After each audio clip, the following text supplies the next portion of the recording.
Ανάπαυση! My friends, από σήμερα θα κυματίζουν free, ελεύθερες σημαίες στο προάβλιο εδώ του Λυκείου μας. Και θα έχουν την τιμή τρίτη τάξη του Λυκείου να κάνει αυτή την έπαρση. Έπαρση σημεών. Προσοχή!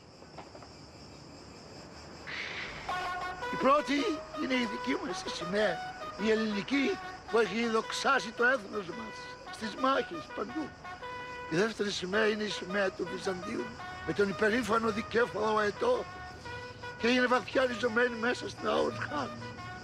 Η τρίτη είναι η σημαία που συμβολίζει my country, religions and family.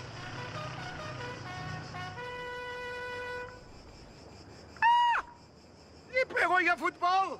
Είπατε δικιά μας σημαία και η Πανάθα είναι η ομάδα της πόλης μας. Είπατε για το δικέφαλο, κύριε Λυκειάρχα. Και εμείς δικέφαλο ανεβάσαμε. Και θρησκεία είναι μόνο η Ολυμπιακάρα. Με ξεφτυλίσατε που με ξεφτυλίσατε! Τουλάχιστον ανεβάστε και τη σημαία της δικής μου της ομάδας, της ΑΕΚ. Πού τον πέτυχες κι εσύ? Oh yeah.